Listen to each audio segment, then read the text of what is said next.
I recently watched all of the Harry Potter movies for the first time. Some people accuse me of not really paying enough attention during my first watch of Harry Potter, and today we're gonna see if you was right or if you was tripping. And who better to test my knowledge than AI?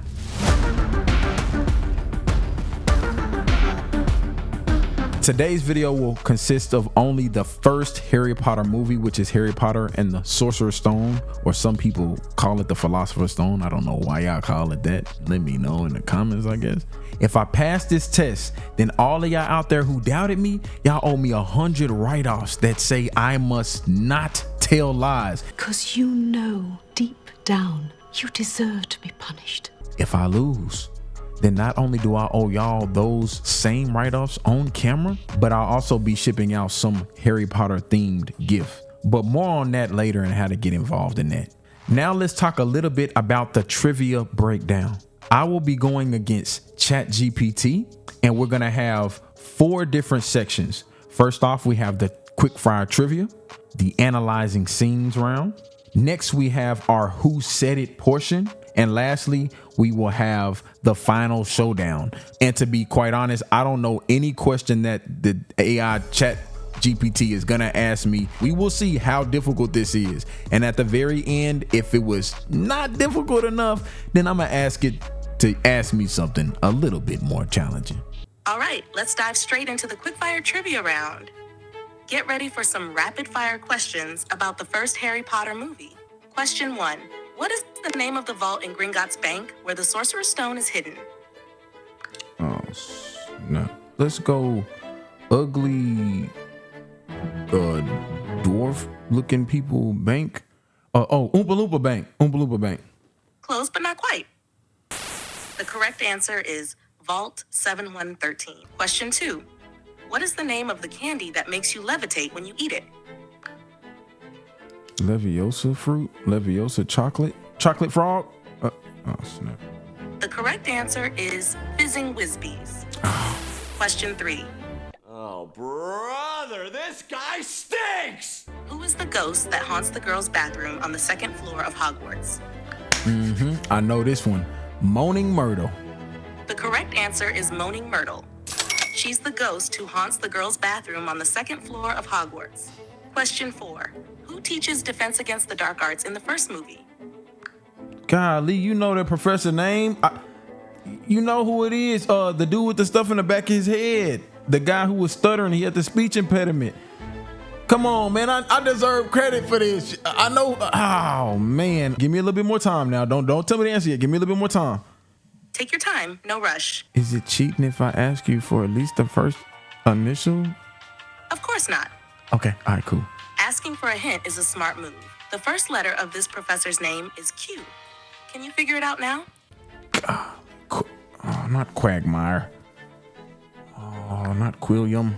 Oh, Close, snap. but the correct answer is Quirrell. Quirrell! Serenus Quirrell is the Defense Against the Dark Arts professor in the first movie. What creature serves as the messenger for Hogwarts, delivering mail to students? An owl. Come on now, don't play with me. You got it. If you ever have more questions or want to continue exploring the world of Harry Potter, just let me know. Have a magical day, Evan Digby. I'm not done yet. Question 6. What is the name of the spell used to unlock doors and other objects? Alohomora, let's go. Did you get my answer? Aloha. Correct. Okay, all right. Alohomora is the spell used to unlock doors and other objects in the Wizarding World. Alohomora. You're on a roll, Evan Digby. Let's move on to the next question. What is the name of the Hogwarts caretaker who is famously accompanied by his cat, Mrs. Norris? Filch. The correct answer is Argus Filch. What is the name of the magical item that allows the wearer to become invisible? The invisibility cloak. Absolutely correct. Yes, sir. The invisibility cloak is the magical item that allows the wearer to become invisible. Let's wrap up the Quickfire Trivia round with one final question. What is the name of the sport played on broomsticks in the Wizarding World? Y'all finna play with me like that? Y'all must feel bad for me. The answer is Quidditch. Y'all gonna do me like that? Quidditch, man. You got it.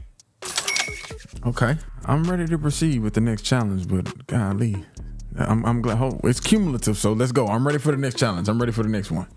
Let's keep the magic flowing with the next part of the challenge. In the scene analysis round, we'll dive deeper into specific scenes from the first Harry Potter movie. I'll describe a scene, and I'll ask you a question about it. Let's get started. Scene: the Sorting Hat Ceremony. In this scene, Harry Potter and the other first-year students are gathered in the Great Hall for the Sorting Hat Ceremony. The sorting hat is placed on each student's head, and it determines which of the 4 Hogwarts houses they will belong to.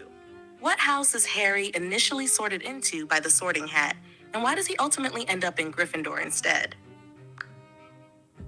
Harry initially was sorted into Slytherin, but he asked to be sorted into Gryffindor, and the hat took his suggestion into account.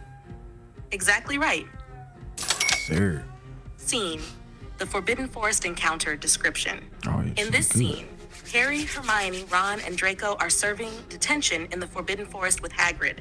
They encounter a hooded figure. The figure, revealed to be Voldemort's servant, is frightened away by a centaur named Firenze. Question: what creature do Harry and his friends encounter in the Forbidden Forest? And what significance does this encounter have in the wizarding world? Harry and his friends encounter a unicorn.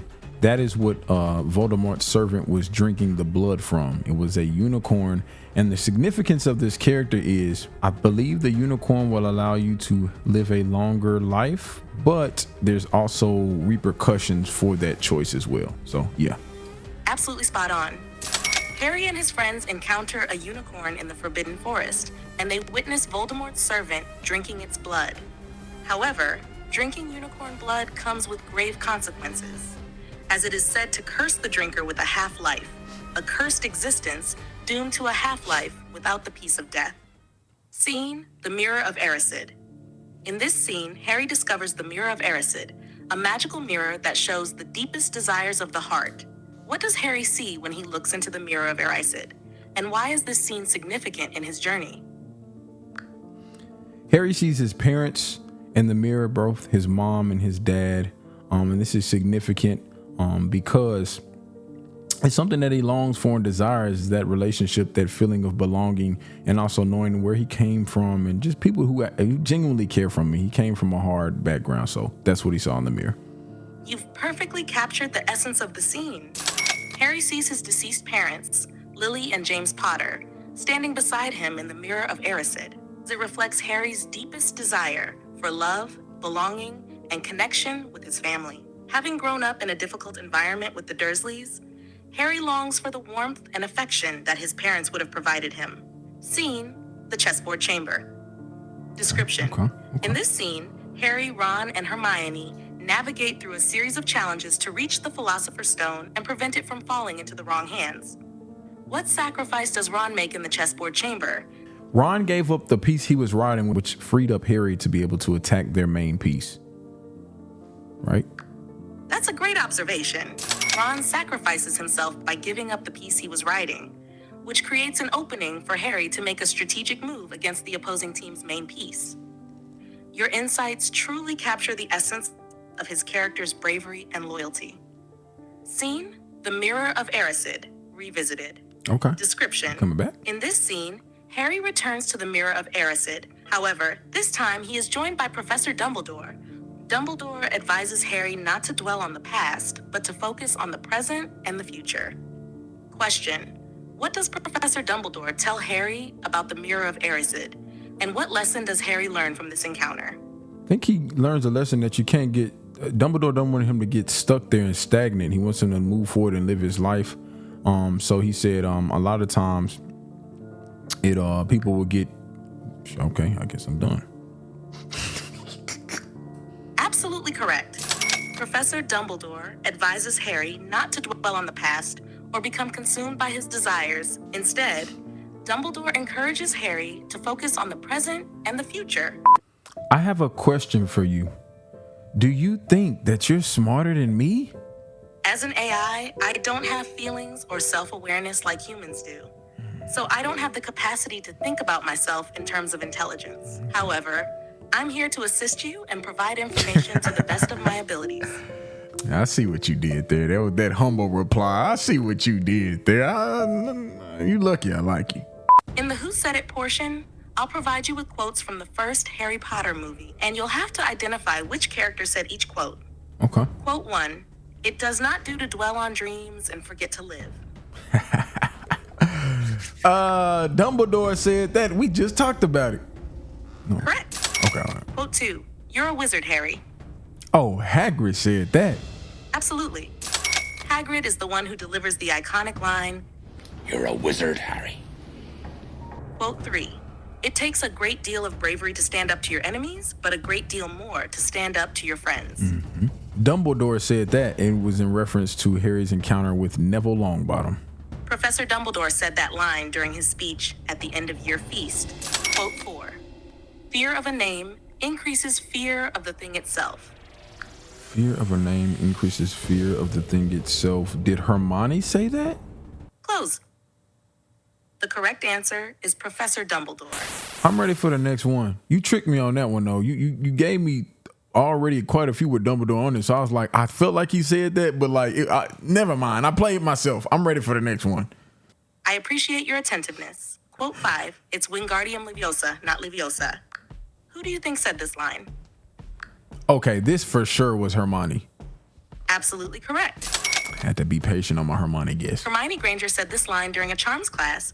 Quote 6, "Nitwit, blubber, oddment, tweak."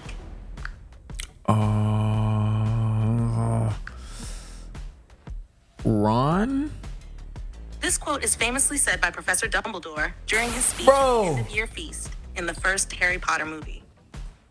It's one of his whimsical and enigmatic moments. I'm gonna just start saying Dumbledore for everything. In a nonsensical manner.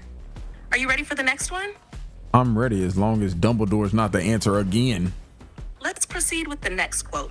"There are some things you can't share without ending up liking each other, and knocking out a 12-foot mountain troll is one of them." McGonagall? The correct answer is Hermione Granger. She says this line to Harry and Ron after they successfully defeat a mountain troll in the girls' bathroom. "I solemnly swear that I am up to no good." Who do you think said this line? Ronald Weasley. The correct answer is actually Fred and George Weasley.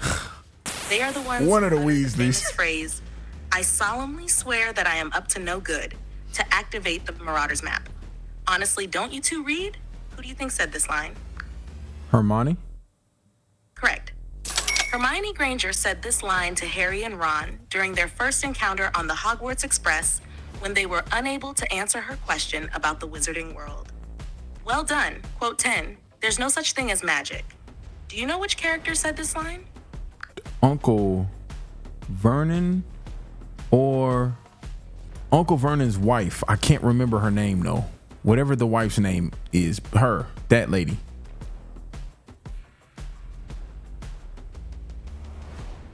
That's my answer. Correct. The character who said that line is Petunia Dursley, Uncle Vernon's wife, and Harry's aunt. You did a fantastic job with the Who Said It portion, Evan Digby. I am ready for the next question, but I must ask, how did I get the name Evan Digsby? How did you come up with that? I must have misheard your name earlier. Let's stick with your actual name. Let's move on to the final showdown round. In this round, I'll ask you a series of challenging questions related to the first Harry Potter movie. Each question will be worth 3 points. I'm ready. Question 1. What is the name of the giant 3-headed dog that guards the trapdoor leading to the Philosopher's Stone? Fluffy. Correct. Are you ready for the next question? Or would you like to take a moment to celebrate your victory? Who is revealed to be the true mastermind behind the plot to steal the Philosopher's Stone? Professor Quirrell alongside Voldemort on the back of his head. Professor Quirrell, with Voldemort sharing the back of his head, is indeed revealed to be the true mastermind behind the plot to steal the Philosopher's Stone. Question. Are you ready to tackle the final question in the final showdown round? I'm ready, man. Let's get it. What is the name of the potion that Dumbledore places in front of the Mirror of Erised to protect the Philosopher's Stone? Oh, snap. It wasn't Beetlejuice. Oh man. Maybe it's Dumbledore's urine sample. The correct answer is elixir of life. Oh snap. That's okay, Evan Digby. You did a fantastic job in the final showdown round. Let's tally up your score. In the quickfire round, they answered 6 out of 9 questions correctly, earning themselves 6 points. Next up, in the scene analysis round, aced all 5 questions, scoring a perfect 5 out of 5 points. In the Who Said It round, they managed to correctly identify 5 out of 9 speakers, earning themselves another 5 points. In our exhilarating bonus round, the final showdown, answering 2 out of 3 questions correctly, each worth a whopping 3 points. Our contestant has accumulated a grand total of 22 points out of a possible 26. With a remarkable score of 84.6%, well done, Evan Digby. Okay. You demonstrated impressive knowledge of the first Harry Potter movie. I want you to ask me one extremely hard question from each category. Give me the best that you got, the most difficult question you got from each category that we went over today. Just one of them. Absolutely. Quickfire Trivia. Question: in the first Harry Potter movie, who plays the role of Argus Filch, the caretaker of Hogwarts School of Witchcraft and Wizardry? Scene analysis. Question: during Harry's visit to Ollivander's wand shop, Mr. Ollivander says the wand chooses the wizard. What wood is Harry's wand made from? And what is its core? No, never Said mind. it. I shouldn't have asked Question. this. Let me know when you're ready to provide your answers. Yeah, I was just curious what you was gonna ask. No, those are great questions though. I wasn't really trying to answer them. I just was curious to see what you had. But great questions. You did a great job. Thank you so much. Appreciate you though. You're very welcome, Evan Digby. I see there's levels to this. Y'all let me know. Did AI let me off easy today? If so, then send me an AI prompt in the chat below and I'll pick one out and see how much more difficult this thing can get, man. And I'll record that. Since I'm a good sport, I'm not gonna rub it in y'all face, this W I just got today. But we still gonna do the giveaway, man. So somebody in the comments below, whoever it is, who has the most funny Harry Potter story, hopefully it's true. If it's not, that's between you and God. I'm gonna be picking that out and giving y'all a giveaway on the next Man versus AI Harry Potter edition. I'm out. And the winner for our first Man versus AI is... You're on a roll, Evan Digby.